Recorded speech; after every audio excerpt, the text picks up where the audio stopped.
మిత్తి కడుతూ సంక్షేమ కార్యక్రమాలను ఇందాక అక్క చెప్పినట్లు సంక్షేమ కార్యక్రమాలను కూడా పేదోడికి అందాలని తపన పడుతూ మన ఇందిరమ్మ ప్రభుత్వం ఈనాడు ఇస్తుంది.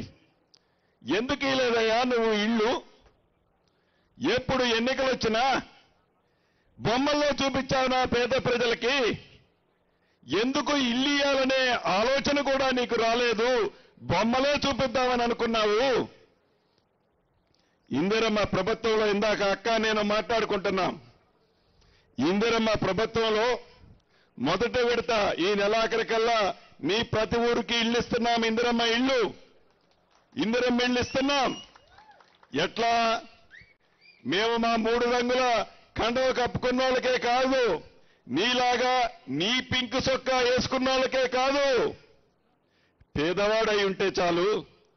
ఆ పేదవాడు చిరకాల కోరిక ఒక చిన్న ఇల్లు, చిన్న గూడు కట్టుకోవాలని వాడి కల నెరవేర్చడం కోసం నీది ఏ పార్టీ అని అడగం, నీది ఏమి కులమని అడగం, నీది ఏమి మతం అని అడగం.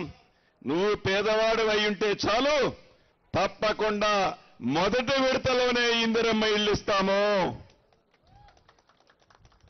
మాకు తెలుసు రాష్ట్ర ఆర్థిక పరిస్థితి సహకరించకపోయినా, తల తాకట్టు పెట్టైనా నువ్వు చేసిన అప్పు కడతాము, దానికి మిత్తి కడతాము, ఈ సంక్షేమ కార్యక్రమాలు చేస్తాము, అభివృద్ధి కార్యక్రమాలను కూడా మన ఇందిరమ్మ ప్రభుత్వంలో చేసే విధంగా గౌరవ ముఖ్యమంత్రి రేవంత్ రెడ్డి గారి నాయకత్వంలోని మన కేబినెట్లే కాదు, శాసనసభ్యులు, ఎంపీలు, అధికారులు కూడా రౌతు కొద్దుకే గుర్రం అన్నట్లు ఆనాడు అధికారులు ఎవరయ్యా నీ దగ్గర?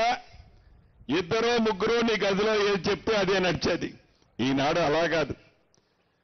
స్వేచ్ఛగా ఒక మీటింగ్ పెడితే 14 గంటలు మీటింగ్ పెడితే ఈ 14 గంటల్లో 13 గంటల 50 నిమిషాలు నువ్వు ఒక్కడే మాట్లాడేవాడు.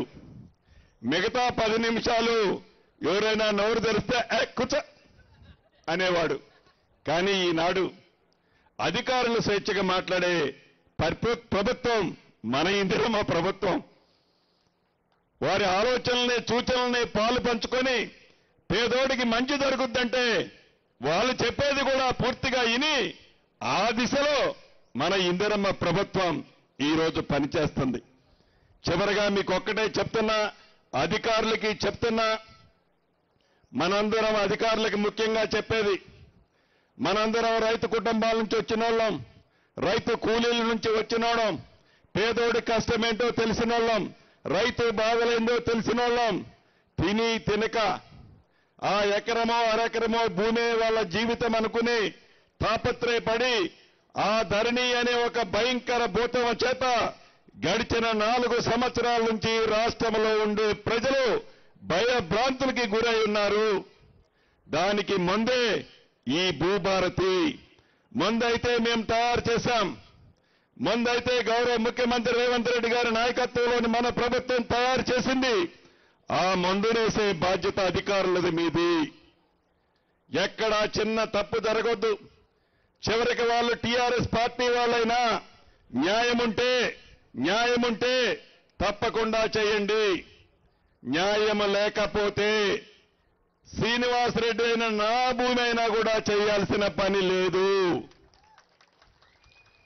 ఏ పేదవాడికి అన్యాయం జరగకుండా, ఏ పేదవాడిని ఇబ్బంది పెట్టకుండా, ఏ పేదవాడి దగ్గర మీరు ఒకప్పుడు పేద కుటుంబం నుంచి వచ్చిన అధికారులే కాబట్టి, ఆ పేదవాడి నొప్పి తెలిసిన వాళ్ళు కాబట్టి ఎవరిని ఇబ్బంది పెట్టొద్దని పదే మళ్ళీ చెప్తూ, ఎక్కడ మీటింగ్, ఏ గ్రామంలో మీటింగ్ పెట్టినా మొక్కుబడిగా మీటింగ్ పెట్టొద్దు.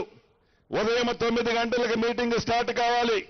సాయంత్రం 5 అయినా 5:30 అయినా క్షుణ్ణంగా ఆ గ్రామంలో ఉండే సమస్యలన్నీ ఏవైతే పైలట్ ప్రాజెక్టుగా ఈ వెంకటాపురాన్ని మండలాన్ని తీసుకున్నామో క్షుణ్ణంగా పరిశీలించి న్యాయమైన ప్రతి దాన్ని చిత్తశుద్ధితో క్లియర్ చేసి రేపు జూన్ 2వ తారీఖు రాష్ట్ర అవతరణ దినోత్సవం నాడు నిజమైన భూభారతిని తెలంగాణ ప్రజలకి మోడల్గా ఈ 4 మండలాల్లో ఇద్దాం.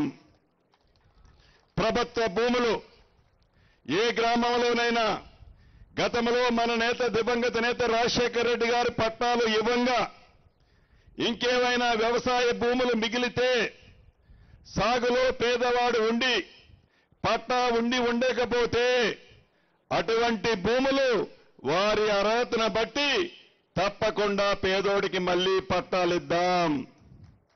అదే మన ఇందిరమ్మ ప్రభుత్వం.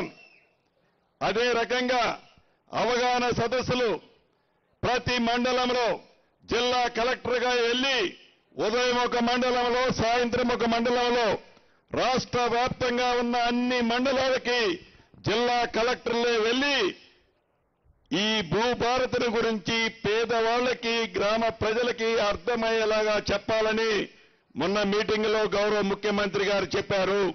అదే పద్ధతిలో మొక్కుబడిగా కాకుండా కలెక్టర్లే స్వయంగా వెళ్ళాలి, పేదవాడి కష్టాన్ని వినాలి, ఈ భూభారతి వల్ల వాళ్ళకి ఉపయోగం ఏందో చెప్పాలి. కాబట్టి రైతన్నలు ఎవరు ఏదో ఈ మీటింగులో మాకు దొరకలేదనో, అయ్యో ఈ భూభారతి వచ్చింది అప్పుడే నాకేమీ చేయలేకపోయారనో ఆతృతకు లోను కావాల్సిన అవసరం లేదు. టోల్ ఫ్రీ నెంబరు అంటే నా ఆఫీసులో, అదే రకంగా ప్రిన్సిపల్ సెక్రటరీ ఆఫీసులో ఒక నెంబర్ ఉంది, మీకు పంపిస్తారు కలెక్టర్లు. ఆ నెంబర్కి ఫోన్ చేస్తే ఎక్కడైనా ఇబ్బంది ఉంటే వాటిని తప్పకుండా నా ఆఫీస్ కానీ సిసిఎల్ఐ ఆఫీస్ కానీ స్పందిస్తుంది. కాబట్టి ఏ కోర్టుకి మీరు వెళ్లాల్సిన అవసరం